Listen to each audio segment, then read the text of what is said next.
All right. So first thing on today's agenda is the OpenZFS Developer Summit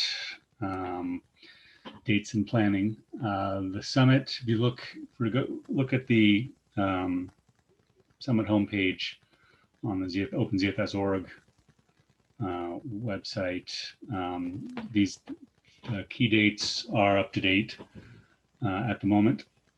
So registration is opening the 23rd, so in a few days. Please submit any abstracts, proposals for presentations if you have them, so that we can get some content going. That needs to be done before the end of August. So August 30th is the cutoff for abstract and presentation proposals. The speakers will be selected and notified by September 10th. And the conference is scheduled for the 8th and 9th of November. So the conference is currently scheduled to be a remote conference again this year. But there is, I know, some interest in the possibility of maybe doing a hybrid conference this year where some people might show up. And yeah, I can see from some reactions out there, typically there are some strong opinions both directions. Mostly what I want to get a feel for amongst this group is if there was an in-person option, would anybody be interested in showing up in person? Raise your hand. Not I. Yeah, if there's not a quarantine requirement on the way home or anything like that, then so Alan probably. All right. Yeah, I mean, you know, the issue here, I think for most of us and for me as well, is that, you know, I'm sure most all of you are vaccinated, but with the variations out there these days and the potential sort of spike in cases which might come in this fall that's being predicted, I think that there's definitely a lot of unease with respect to that. So yeah, I don't know what's going to happen exactly, but Matt wanted to get a feel for, you know, if there was a lot of interest in some sort of hybrid, then they might do something about that. But obviously there's a lot of logistics that incurs in terms of a venue and that kind of thing. So I think we'll have to play that one a little bit by ear, but my suspicion is it's going to be online only again this year. Any questions or comments? Alan can be the designated attendee. There you go. It's at Alan's place. If you want to do a in-person event, just drop by Alan's place to be there with him. If they don't shut the border again. That's right. That could happen too, I suppose. Well, I guess technically they haven't opened it yet. They said maybe in September. Oh, really? Interesting. All right.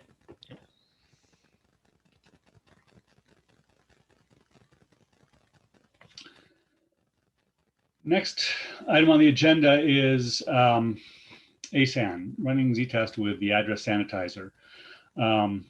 So I think in general, this is a good idea. The AddressSanitizer malloc debugger would add some nice additional checking for us during Z-test runs. The reason this hasn't been done in the past, I don't know all the details. I know that Matt, when he started playing with it, he ran into some issues with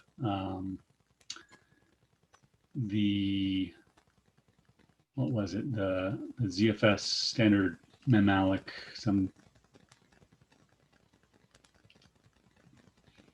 reports are used after free with ZSTD mempool code. So he create an issue 12215 for those interested in checking it out.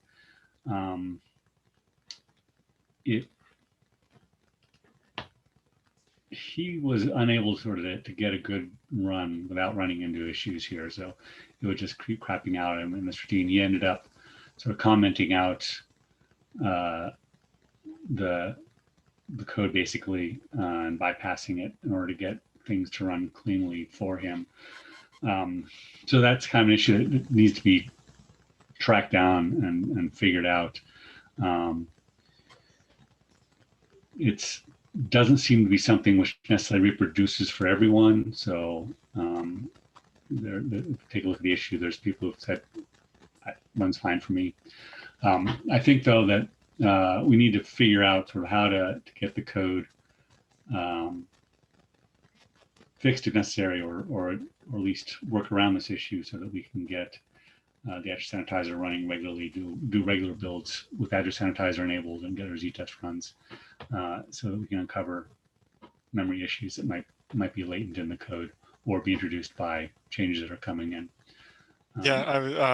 Mark Johnston from the FreeBSD project also has a pull request open to fix some issues he found with the kernel memory sanitizer while we're actually running ZFS in the kernel in FreeBSD. Yeah. So I think anything like that is a win for us. Yeah. Get data and get fixes in like that. I ran a bunch of runs with the AddressSanitizer a week or two ago because there was a few issues which we encountered at Delphix around memory issues that I couldn't figure out exactly what was going on. The AddressSanitizer was able to find one issue for me, which was an issue which I sort of already partially identified. But I think just having that extra tool in our pockets is really handy for these kinds of things, because memory corruption issues, when you encounter them, are a bitch to track down sometimes. Like, try to access read memory. It's like, oh, how did that happen? Try to access, whatever. It's like, what happened here? And so without the sanitizer or something like a tool in there to track it down to the point where it actually occurs, it's really, really difficult to get that stuff tracked down. So anybody have any other comments around leveraging AddressSanitizer or some objections to it? No. All right. I think once it's returning clean runs, it'll be helpful to spot any new issues as they crop up that way. Agreed. And we can catch them before they get introduced. Agreed. I mean, I think, it's kind of a Z-test issue in general. I think, right now, Z-test is pretty good. It runs pretty clean. There are a few kind of known issues around Z-test sometimes that crop up. But it's hard. I'm now in my role of looking at a lot of the PRs that are coming in and looking at the test results and trying to determine whether or not there's anything that needs to be followed up on. And it can be quite difficult. And even, Z-test, because it's not entirely reproducible, you'll get a Z-test failure, which is like, well, that's not in the code, very unlikely to be in the code that's being, being requested to be merged right now. This is probably something that someone else introduced, and trying to sort of trace that back and even getting that person who might have done that PR to work on it can be tricky. So it's nice when you can discover these things at the point of integration attempt and say, hey, no, it's not quite ready yet. You should figure out what happened here in your bits. And also that gives you a context to work in, which is a lot easier when you have the entire code base instead of just, I made these 5 changes, so something in here may have been causing this problem. So I think all that is important stuff. Yeah, there's sometimes where a test will fail and it'll say why it failed, but it won't say what led up to it. Like there seems to be missing context, or like the command that I think if you have gtest_must or whatever for something that has to return success, if it could also, echo out the command that failed, not just the error message, sometimes that would be very helpful. Yeah, typically you're like trolling through the test cases, trying to figure out what was actually trying to do here when it. Right, it's like ZDB tried to do something and it couldn't find the pool Right. because the data set doesn't exist. It's like it just the cache file has been updated or it didn't sync yet or Right. something, but it's like it doesn't actually say. It gives me standard error from the command, but it doesn't tell me what the command it tried to run was. So I have trouble trying to recreate this. Exactly, doesn't give enough context sometimes to figure out what's happened there. Yeah, no, I've had the same issues sometimes trying to hunt down Z-test problems. All right, or Z-test problems for that matter. Let's see. Next, any other comments or questions around introducing or trying to introduce the AddressSanitizer or as part of our Z-test? I know Brian can't be here today either. He's not available, and he was also, in favor of this. So I think there's definitely needs to be a push here to see what we can do to get it introduced as part of our standard test runs for integration, hard integration.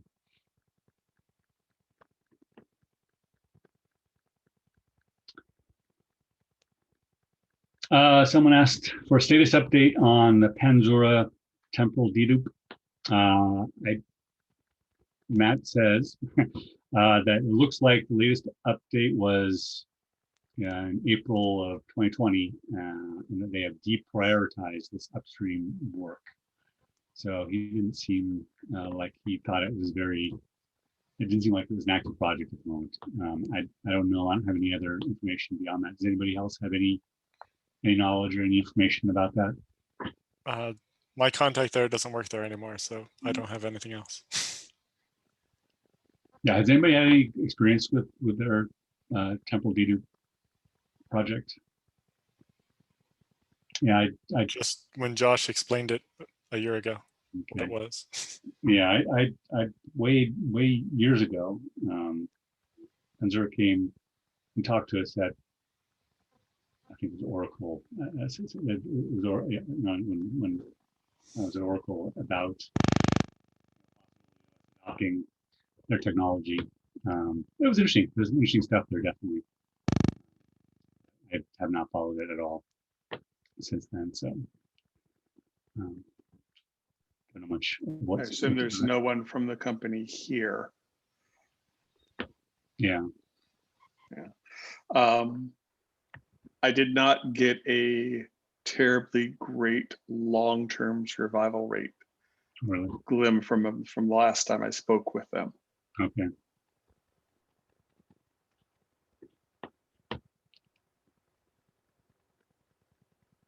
All right.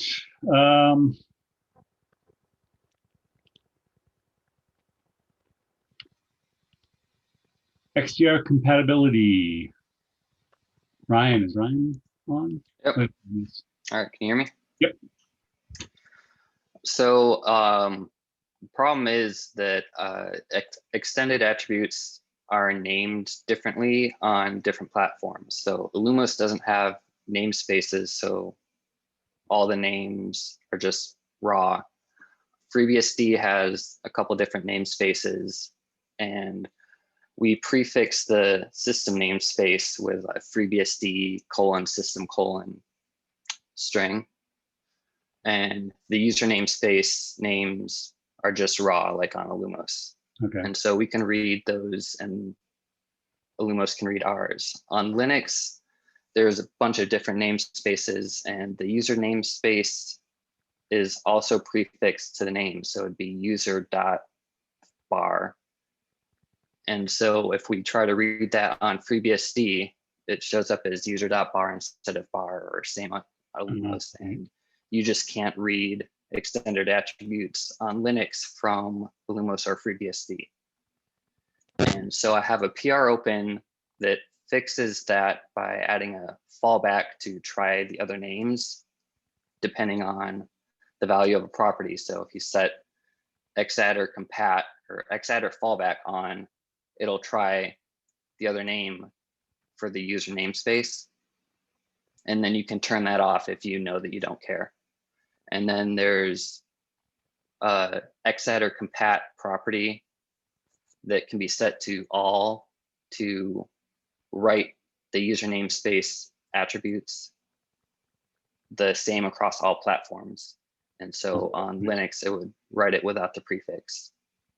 And it also has a XAdd or compat equals Linux if you want to set it back to be compatible with what Linux currently does. The one kind of gotcha with this is that it's kind of an on-disk format change for Linux. And so I added a pool feature that activates when you write an extended attribute in the new format on Linux. And I'm mostly looking for a design review and code review on this at this point. We're starting to ship it for TrueNAS. And so in beta builds. And so we'd like to get it upstreamed ASAP and go through any design iteration that needs to happen before we get too far along with that. The main thing I have questions about is the fallback option has kind of a performance penalty because you have to do a lookup again if you fail the first time. And so it'd be nice to be able to default to off for that and then automatically enable it when it needs to be. But I'm still kind of investigating how to actually mechanically do that in ZFS. So right now it's like a manual option that you can control, but it'd be nice to automatically force it to the right thing. What is it? What is it? So on any given platform, the default behavior would be to act the way it is acting now, pretty much. So that's what it is right now. It'd be nice to change the default on Linux so that we're just compatible across everything. Attributes are compatible all the way down the line. Yeah, and that makes it easier to change the fallback option to default off to, because we can assume that people probably have the same encoding across all the platforms. Right. Why did Linux choose to do user space properties that way? Okay. Does Linux have system properties that do not have a prefix? All of the extended attribute namespaces on Linux do have a prefix. We don't really care about what the namespace is other than the user namespace, because it's usually like something system specific, like SE Linux attributes or Mac ACLs on FreeBSD. And so I didn't worry about getting those compatible, because that gets it even more complicated. Right. I did. Because at that point you're trying to like translate bad design intent, idea. right? Yeah. Yeah. So Tony, your point is that if they just went ahead and named it, so there's no non-named names, non-tag namespace in that they. Right. So you just can't get it a slew of attributes, and kind of a possibly work like a roundabout security issue is that on other platforms, if you can write in the user namespace with a name that looks like the prefix of like a system namespace on Linux and then import the pool on another platform, then you can do stuff you probably shouldn't be able to do. And so I added checks that deny using those prefixes. So that's in the PR too. Okay. What is the PR number? It's 11919. Oh, there it is. Okay. Tony, looks like you found it. All right. Yeah, that's interesting. So what is your time frame, Ryan, for this? You'd like to see it ASAP, you said? Yeah, I've had the pull request open for comments for a couple months and haven't got much feedback on it yet. So okay. Well, am I the assignee on that one? Probably. I am the assignee on it. Tony, it's your assignee. Okay. Sorry about that, Ryan. Alexander provided some feedback. I think Brian will probably be the other person that can give more design kind of review. I'll ping him once he's back from vacation. Yeah, I say Brian would be a good person to come, particularly because he probably did the work on the user space attribute stuff in Linux originally. So, I mean, the ZFS's interface with it. So, yeah, so he'd be a good person to get feedback from.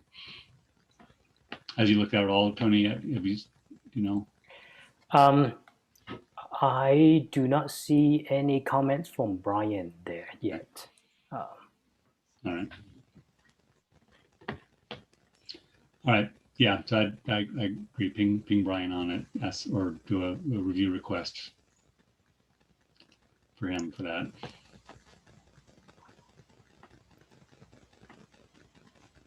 Thanks. All right.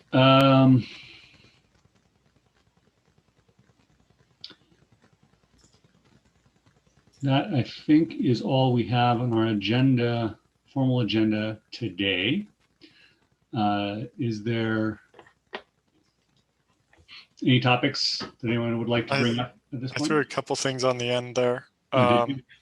The Linux namespace support pull Okay. request is ready now.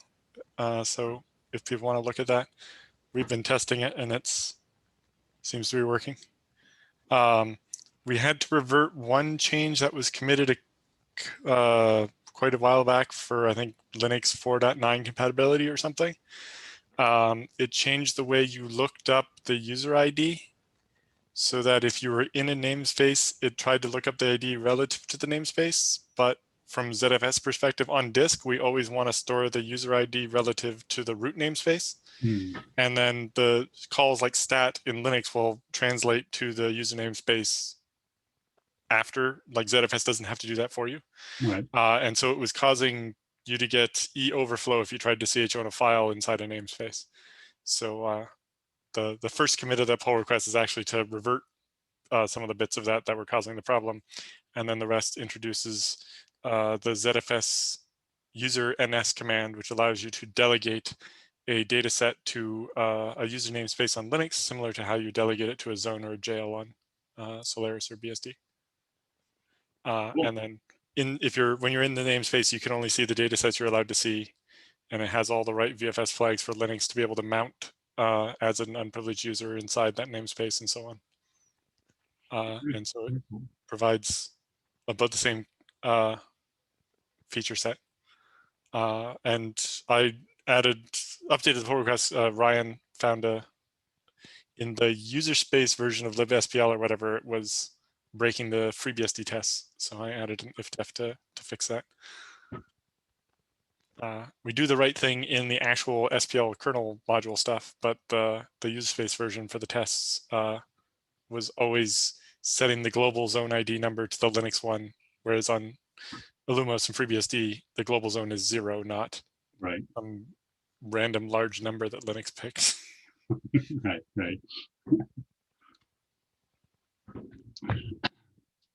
All right. Well, good. That's very cool. Yep. Alan, I just yes. saw that there's some check style error. Maybe you can take a look at that. I think the other thing I wanted to ask is that the last time we discussed this, we talked about running the the zones related tests. Did you get a chance to do that? No, I've not had a chance to look into that one yet. The check style thing is the check ABI is failing. I'll have to do another pass of that. I rebased, and so my updated check ABI files are wrong again. I know there was a discussion on Slack the other day about how to try to get those check ABI files to be a bit cleaner. Yes. Right now, you basically change the entire file every time you do just a store ABI run, because it puts your home directory and a bunch of OS specific bits into the file. There's a PR that generates those in the CI job now if it fails. So you can just download the new ABI files from the CI. Oh, I don't think it's been merged yet, but okay. it's good to me. That will be nice. Yeah. It's not. I saw it. I Okay. have that. Well, it'll be more No, reproducible than me trying to do it on a VM somewhere or something. Yes. So maybe I'll try to get that one merged, and then Alan, you can take advantage of that. Awesome.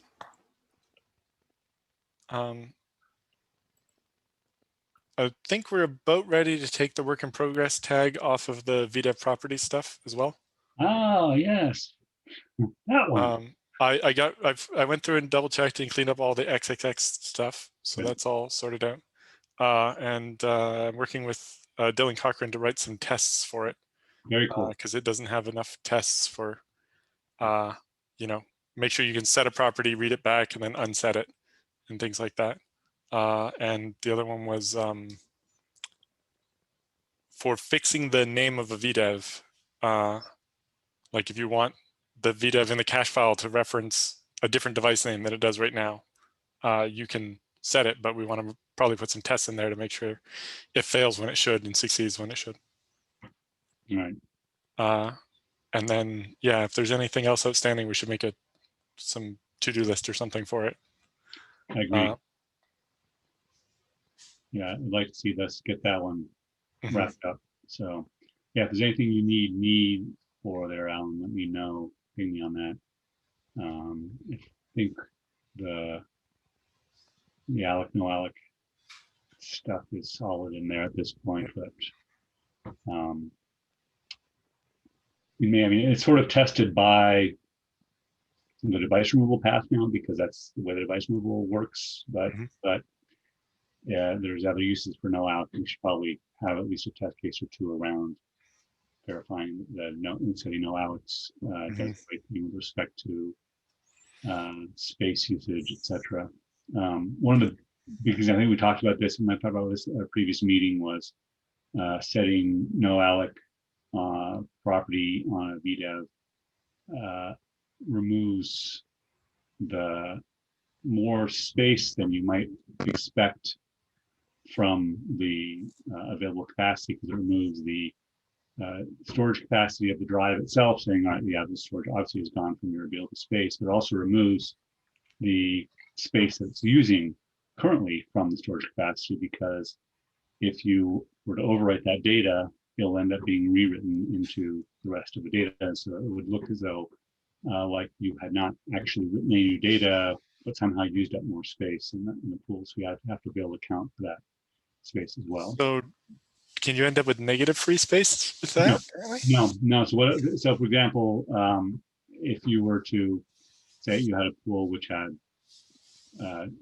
simplest case, actually three drives of 10 terabytes, so 30 terabytes of space. You were to remove, say I want to remove one of them, and you have them all half full. So you've used up 15 terabytes of space within your 30 terabyte space. This is a little bit fuzzy because there's actually thing you have to consider. Right? Because when you remove that, asked to remove that 10 terabyte drive, it says, okay, I'm going to tell you that out of total 30, I'm removing 10 available plus another 5 available, so that you'll really only have the available space now is only going to be 5 terabytes in your resultant pool, because that's really all that's absolutely available for new data in the pool. This also allows you then to do device removal, where we'll actually relocate that data, and you would end up with 5 terabytes of removed of available space. So it facilitates that, plus it gives you a realistic idea of how much space you could actually have. So it's a little bit fuzzy because, right, well, if you don't ever rewrite that data that's in that no-alloc part of the pool, in theory, you have 10 terabytes of space you could fill up. But then if you were to fill that up and then attempt to rewrite some of your data, which was in the no-alloc part of the pool, which you're allowed to do, right? No-alloc doesn't mean you can't rewrite it, Modify. modify it. And so if you modify it, it suddenly says, I have no space. I can't do that because you used a false space. So it's a little bit funny, but it does follow sort of our space allocation model reasonably accurately. It's just you have to think about it a little bit to understand. So does it refuse to let you just set it if you're not going to have enough free space? Correct. It won't let you set no alloc. You always have to have at least one drive with alloc, and it won't let you remove the drive such that you would end up with a negative space. Yes, that checks in, which we should verify as part of our test case as well, obviously. Yep. And then the other thing I was going to talk about was we've started a project to improve the Zvol performance on Linux, or Zvol in general, but specifically on Linux, comparing it with a block size of 16K. We're seeing about a 12% slower on Ubuntu than on FreeBSD using the same checkout of OpenZFS. And that's in geom mode on FreeBSD. I have to, or full mode or whatever they call it now. And I think in plain dev mode, it might actually be even bigger difference. So we're just getting started with that. But if anybody is having especially pathological workloads or something, or knows how to make a Zvol really fall on its knees, we'd love to see what some of those are so that we can target some of those spots to dig into them. So several years ago, I did some work trying to understand why the Zvol performance in particular was not that good on Linux. Because I was running into some issues there. This is back when I was working at Cray.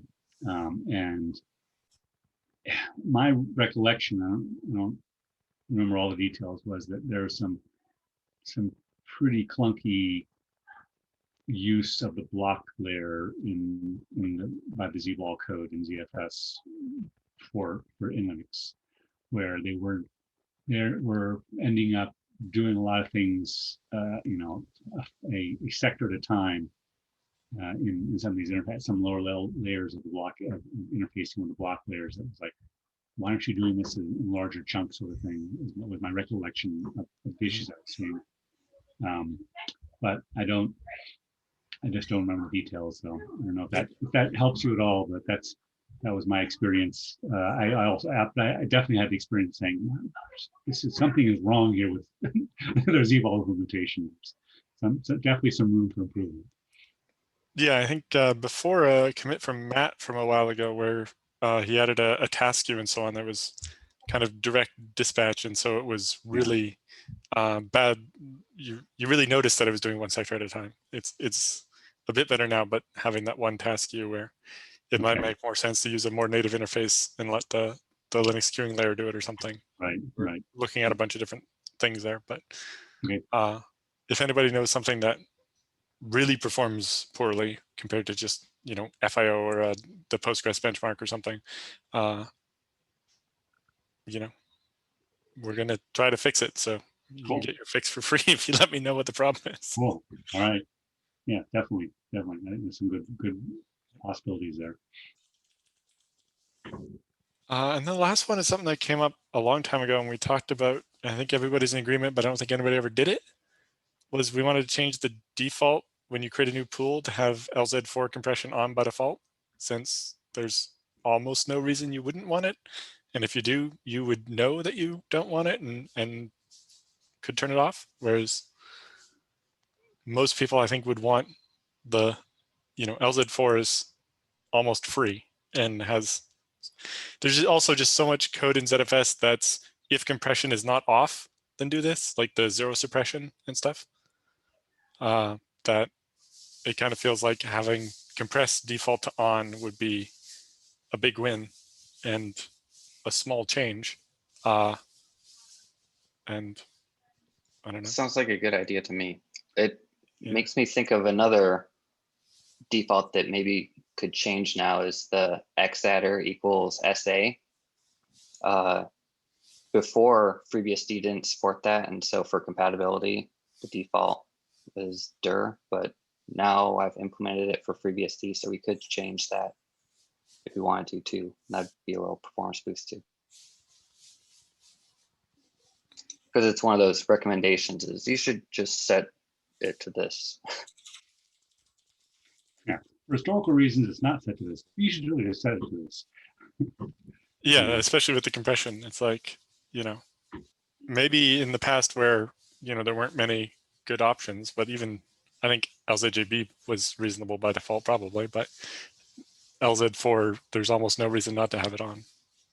Yeah, I think there's a lot of history there around compression, whether it was acceptable to have a compression enabled by default. And we certainly had discussion at various times around whether or not we would or wouldn't have a default compression enabled. I think at the time, certainly in the very early days, I think there was some feeling that, well, compression, most file systems don't have compression enabled by default, and compression is kind of a newer thing that we're offering, and so having on by default would confuse. You're on it. I think there was some concern in those days also with performance, and almost free wasn't quite as free as it is on processors today as it was back then, which also made it a factor. I don't remember the details. Yeah, and then we changed the default value of on from LZJB to LZ4, so you want to wait a little while to make sure everybody actually supports LZ4 before you do anything. Yeah. And then it just kind of no one ever got around to it. Yeah, I think if we are speaking, but if we are speaking about defaults, any thoughts about increasing the Zvol block size from present 8K to 16? Just for we are using the default in TrueNAS and FreeNAS science, we find 8K is just to reach any sufficient sequential bandwidth throughput. Even 16K limits throughput quite significantly, but 8K is just unacceptable, in my opinion, in many ways. And also in context of physical block size of disks being 4K now quite often, even on SSDs, 8K Zvol block size doesn't allow any significant compression. It's practically on or off. So 16K blocks also should compress a lot better. So that's interesting points. Yeah, because the difference in factor of sizes between, this 4K is becoming the standard for a lot of drives these days. So yeah, compression. no, and for dedupe, 8K is just unacceptable. 16K is bad too, very bad, but at least twice better. For compression, 8K is bad.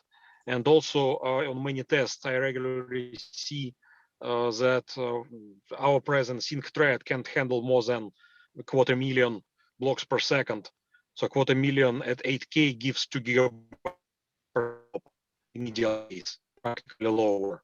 So 16K at least increases to 4 gigs, or with my PR I opened yesterday, it should give 5. 5 gig is still better than 2. So that's, I see, one of the reasons. Yeah, that's interesting. Yeah. Okay. Feeds into your Zvol performance improvements there, Alan. Yeah, and the compression thing, because like Alexander was saying, if you have a record size of or vol block size of 8K and using the 4K sector disks, then you either get 50% compression or you get no compression. Yeah. Or it compresses down to an embedded block pointer, but that's unlikely. And so with 16K, at least you have some chance of saving a whole 4K, and then, like you said, the throughput. Yeah. No, that all makes sense. The other one I was just idly wondering about, I haven't looked at it enough to know if it even makes sense. But we had the, for spinning hard drives, we have in the allocator, we have the LBA bias or whatever it's called, so that we try to write to the same spot on the disk and group the writes together because that provides much better performance on spinning disks. And you can turn that off for SSDs, but I wonder if we actually want an option to do the opposite and purposely write to a bunch of different places on the SSD at once to activate more of the flash cells at once and get more throughput. Like we've seen a case with one customer's SSDs where, you know, if you're writing sequentially, you don't get nearly the same speed as if you write sequentially to very different offsets. And if it would make sense to purposely grab metaslabs from very different parts of the disk and write to them concurrently. Yeah, that's an interesting thing. Yeah. Right, Alexander. I was gonna say that we already have multiple allocators now, each of which should have separate metaslabs open. So if you write several files same time, you should write into several areas of SSD, just as you told. Unfortunately, it doesn't work for several Zvols at this point, since we sync only one Zvol at a time. But that's another thing I'd really like to be fixed. Well, I was thinking the other thing is, you know, if you're starting with a brand new pool, then it's just going to use like the first 4 metaslabs or first 8 metaslabs or whatever.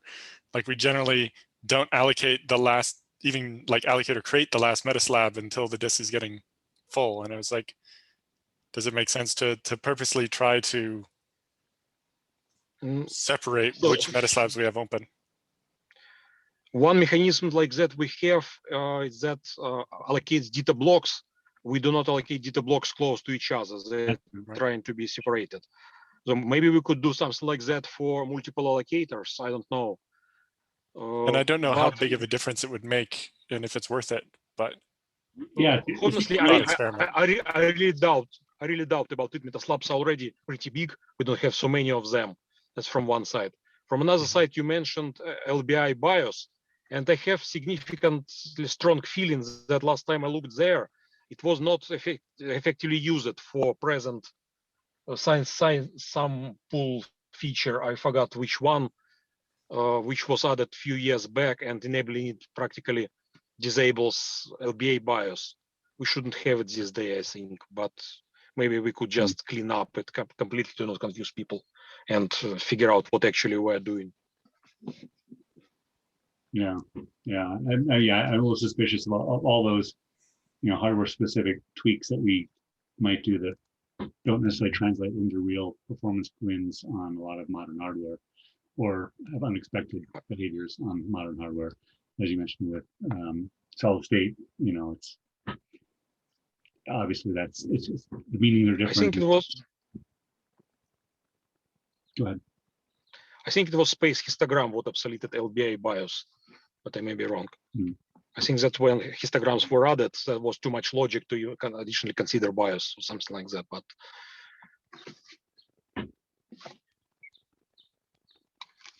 okay. Well, that might be worth doing a little bit of experimentation with it to see, you know, see what kind of results you get with various things. But again, you have to be careful with, you know, I said I suspect different drives might give you different behaviors, and that's. Yeah, you know, I imagine some of the better Flash devices will do some of this in the Flash translation layer already or something. And so trying to do it based on LBAs that don't mean anything wouldn't be effective. Right. And I might worry whether or not you were impacting the durability of the drive in some fashion by sliding across a larger range of LBAs. Or again, even if it just triggers the it needing to compact and reap or whatever to, you know, if you're just triggering the wear leveling more of it at once and causes the drive to act more pathological. Exactly. So all things to be concerned about.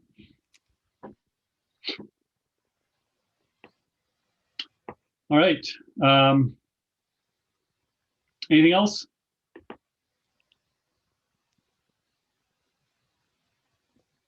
Any other items anybody wants to talk about?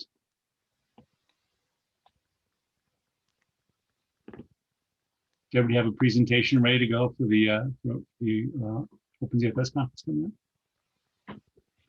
up? I maybe would do one on, I don't know. I'd have to do a bunch of little things put together, maybe. Like the ZFS list speed up thing is really nice. I just have to figure out where it's tickling some of the tests and making them fail. Right. Cool. I think one of them, I didn't change the default, so I don't think it should have mattered, but I think one of them, the the snapshots are coming back in a different order, and it's confusing something with the redacted send and receive test. I don't know, but I don't know. I have to dig into it. Real quick at the end, does anyone, it's probably a Brian question, but does anyone know if the FreeBSD bots are gone this week, or have I just been missing them? I don't know. I've been seeing. They didn't show up in the list for the push I did before the meeting. Yeah, so maybe there's something wrong with the test framework right now. I know there was some issues with them a few weeks ago, and so maybe that Brian said that they need some fixing. So maybe that's happening, or he died. I don't know. Not just me. Okay. But yeah, you should probably go ahead and ping Brian on it though, just to make sure he's aware. Well, yeah, because that's actually the FreeBSD was the only one that was still failing on the Linux namespace one. Oh, now's your chance. I don't want to break FreeBSD though. That's where I use ZFS. So I think I mentioned I am now Tony and I and John Kennedy are doing a lot of the PR management now in the gate. So if you have PRs that are languishing, please feel free to ping us. We try to keep on top of things, but I know I in particular sometimes let things slide a little bit until Alexander pings me and says, you forgot to do this. So try to keep, we try to keep up, but it helps to get a ping periodically if you say, hey, what's going on? Why is, did you find someone to do this, or is this ready to go in, or what? Okay. All right. If there's nothing else, I think. Well, I think Matt kind of suggested I mention one of our PRs that we're doing, as we've been pushing the Apple commits or PRs for Apple support. Yes. And trying to do it as small as possible, so makes it easier for everyone to do code reviews and whatnot. And most of them are real. But one of the ones we have at the moment is enabling mounting and unmounting of snapshots using the ZFS command. So that right now you can say ZFS mount and then dataset. So we've added it so you can say ZFS mount and then a snapshot. And the reason for that is on the Apple kernel, we cannot trigger mounts from the kernel. No. It just can't be done. So it's the first step. We felt it was sort of easy for the users to use ZFS mount and then snapshot. And it's pretty easy to understand, I suppose. It doesn't let you specify where or anything. It still uses the same .zfs directory. Oh, interesting. Okay. Right. It just, so because it has to come from userland, you have to trigger it from userland. And in a future PR, to do a bit of a spoiler, we do add snapshot mounting events to Z, the ZFS event daemon, so that we can issue mount requests from the kernel via Z to execute ZFS mount. I know it's a long way around to get there, but we can then do a simulated or identical setup as the other platforms. Well, the question is, at the moment, that is all #ifdef Apple, since it changes the semantics of the ZFS command. Personally, I don't really think it's a big deal for other platforms to have ZFS mount snapshot, but it does need permission from everyone, and it would need at least someone to test it on each platform to make sure it doesn't break something. I think it's a good idea. Although yeah, I also think maybe we should add a flag to let you specify where to mount. I find this is a deficit on Linux a little bit. Like on FreeBSD, the regular mount command, if you specify type ZFS, you can specify a data set and any arbitrary mount point. If you try to do that on Linux, it won't let you unless you set the mount point of the data set to legacy first. which you don't always want to erase the mount point property. I just one time want to mount this somewhere else temporarily. Temporary thing. Yeah. And so just making that part of the ZFS mount command, even if it's just ZFS mount -o mount point equals blah, and then the data set or the snapshot, seems like it would be worth having as well. Could be. A temporary mount point would be nice, but in the case of snapshots, it it goes in the .zfs directory. Right. You know, that's all it does. But yeah, you can mount the snapshot somewhere else on other platforms too, can't you? Yeah, you used to be able to explicitly mount a snapshot someplace else if you needed to. I'm sure you can on FreeBSD as well. I've certainly not seen it. It's always been about making a clone and then mounting the clone somewhere else. But either way, that's kind of beyond the scope of the. Right.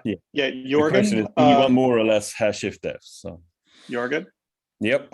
Talk to me in DMs and Slack. The proper way to do that with macOS is with discarb. Oh no, I'm aware of that. So, but that also comes from userland. So it doesn't matter what Yes. you do in the kernel, right? You trigger something that makes userland wake up and mount it. What you can do in the kernel is you can make a device appear. Correct. Yes. That is how APFS does it. No, we've gone down that road. We also make pseudo devices and so on. We were aware of all of that in India, and but what 10 years ago when we did the port, we felt it was easiest to let the users issue the mount command if they wanted it to at that time. Now we could do by creating pseudo devices and getting discarb involved and so on. That is true, but it doesn't change the fact that it has to come from userland. Discarb has to execute your tool, which comes from the file system thing. So you're still editing commands, if you will. Yeah, but you're going to need to do that eventually anyway. Well, yeah, and now we're here. So do we do it under #ifdef Apple, or do we enable it for everyone? That's all.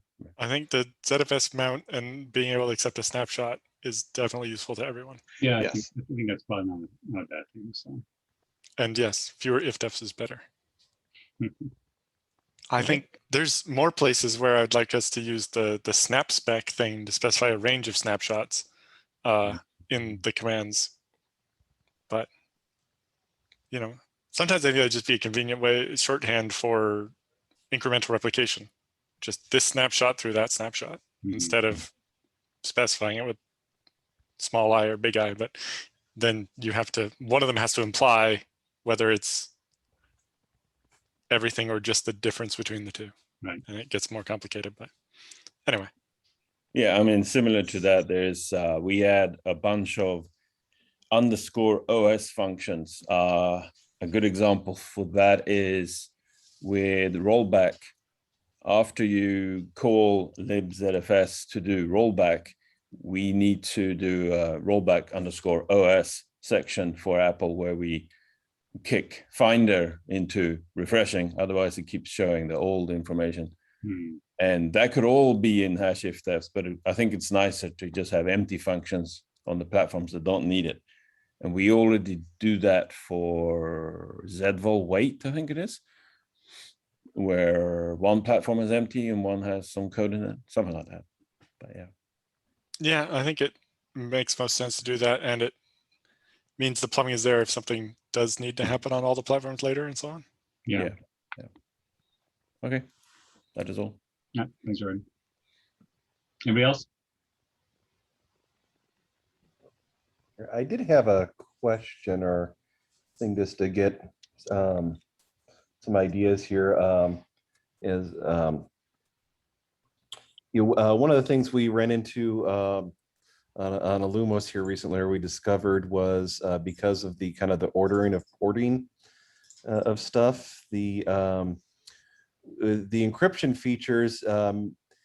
We never got the fix that included the project D node as part of the hash, which got fixed in between releases, which technically was a on format disk change for encrypted data sets. But because it was between releases, it was kind of, well, I guess the OpenZFS attitude was, well, if you had that, you just gotta, rebuild your data sets because you're not on a release. Unfortunately for Illumos, though, it is out in the wild. And so the question in terms of the best way to kind of upgrade, because we'd like to, the goal is eventually to try to get everything combined at some point in the future. It's just a matter of doing all the work. And so there are people that do like to be able to exchange pools between the platforms, which right now is an issue. And so, the issue, and thinking in terms of how to fix it, we can, of course, we can add in the fix that, adds the project dnode to the hash, as well as even I tested it the other night. We're okay if it fails, we can try it with just the two, from like a backwards compatible. But then, okay, well, if you still write out the new one with all three, then of course, then immediately your pool becomes, your data set becomes unreadable on old versions of Illumos. Right. And so there was a thought of one thing we could do is we could create like basically an empty feature that says, okay, if you have the old format, like an old, and so that, or I'm trying to remember the details now because Alex. Yeah, like there's I don't know how it works, but on the Linux side, they had the errata feature for some of these types of issues where they would like flag the data set as having this known bug, and the errata would be there until you recreated the data set or whatever. And so like you're saying, kind of like the per data set feature flag thing, like we have for, Z standard and so on. It's not actually considered active unless you have data sets that are using it. And then once you destroy the last data set that was using it, it reverts to being enabled as a way to tell whether you need to worry about the backwards shim or not. Yeah, although I think the errata is like per pool, because I think it's actually a feature of the SPA. Oh, okay. Which, again, it's like, okay, well, it's really, technically per data set. And so the feature flags, like the way we did it for Z standard and just things like SHA-512 and so on, maybe makes the most sense for there. Do we have the concept of a feature where you don't want it on usually? See, or the other thing is what I'm going back, the other thing was to create like a dummy feature that just automatically, like on OpenZFS, would just be enabled basically on any pool, but it's like does nothing versus on Illumos. Okay, if we see that flag, okay, it means then we use all three. Otherwise, we use just the two, at least when writing. Although maybe there's still some debate. Would we want if we'd want to be able to control the backwards compatibility or not, just because technically, obviously not having the project dnode in the hash could have some potential implications, and maybe some people may want well, no, I want that, although there's a good chance that there's probably very few, if anyone, using the project features on Illumos, but and so I just in terms of if anyone had any suggestions, so we can do that, because like I said, I can just basically transparently, without the operator ever knowing, I can fix the data set. And of course, once you do that, you can never go back on Illumos, which is the issue. I could we could do tunables, so the distros could control that. Just unfortunately, because I think the project feature got ported after encryption, which is how I think it got that bit got lost. And so basically, we have exactly the same problem on the Mac port, because we got like Illumos, we got crypto first, then dnodes, and they added the third hash after that. On Linux, it was done first. So we have the same problem, and we, as you suggested, we test 2 first, and if that fails, we then test with 3 hashes, and then upgrade for the user. And yes, they can't go back, but we consider that to be like zpool upgrade. You just can't go back. But either way, whatever solution you find, we'd like to be part of that conversation because we also want to have a better solution. And so, like I said, so the thought was maybe doing something with the feature, but then, like I said, it would require, something on, ZFS on Linux, even though maybe like on ZFS on Linux, it may just be like a dummy feature that does nothing anywhere else. But, kind of the question, I don't know if there would, would people be okay with that, or is that going to cause, concern? So Jason, your idea would be that on Linux, you would suddenly there would appear this new feature, which represents the 3-part hash base, but it's always there. It's like, okay, yeah, it's like we forgot, just never saw the feature as being a bit, visible before, but now suddenly it shows up as being there on every Linux because it's true on every Linux that it's done that way, right? But then on other platforms, you would, or Lumos, you would then say, well, it's not there unless you ask for it, and then you could, and then you add a feature, then you'd switch to a 3-part hash. Yeah, something like that. Like I said, that was one idea that was floating around. Yeah, I was thinking is like, would you want a feature flag that is only active on the data sets that are not fixed or something to that effect? So that it properly, like, if you've only been doing it with the 2 hashes and you import it on a version that does all 3, does it cause problems, or is it just a problem if you wrote with a newer one and then try to read it with an older one? Or I guess, if you have a data set that has this bug, should it not try to import on Linux, or should it be fine?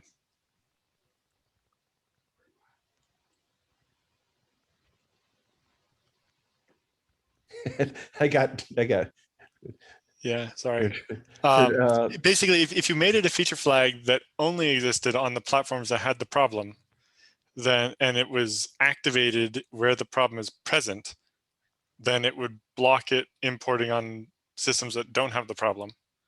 But as long as if the feature flag is there, but it's just enabled because there are no damaged data sets, then it's considered read-only compatible or even read-write compatible, I guess. We don't have that concept, do we? So that's why the thought was feature kind of that going, can be downgraded from or something. Or something. and that's why the thought was actually kind of the opposite, where you have like a feature where, like I said, on like on on OpenZFS, it really when it's there, it really does nothing. As I say, it's kind of like the goggles, if you remember from The Simpsons. But then on Lumos, so it actually would do something. Because everyone else already does all 3. So basically that feature, when it's there, it just essentially gets ignored basically everywhere else, essentially. Which, like I said, it's kind of unusual though, because then, like I said, you're having this feature that like does nothing in a lot of places. And so that's why I was just, in terms of if anyone had ideas on approaches, because at least in my mind, obviously any data sets that exist, obviously the goal would be probably as much as possible to get them upgraded and everything, so they're not out there like that. Although there are going to be some situations where you're going to need to retain compatibility, because maybe you do have to, you may have systems on different versions if you're exchanging stuff, and so you may have some period of time before you can say, yeah, I'm good across the board. And so it's just how to manage that in a way so that way people are hey, my encrypted data set is no longer readable, panic. Yeah, well, that's good. It's an interesting question. I think it's a little bit, it's not obvious what the right way to do this is. We've burned up our usual time. Why don't we sort of leave this as a item to be thinking about, and raise this as an issue for the next meeting, That sound reasonable at this point? Yeah, and also, I mean, obviously, those who know I am on Slack. Yeah. When is the? Do you know which date the next meeting is going to be specifically in August? I can find out. Only because I am going to be out for a week in there, and it's like right in the I middle. think it's the 17th, 4 weeks from today. Yep, 17th.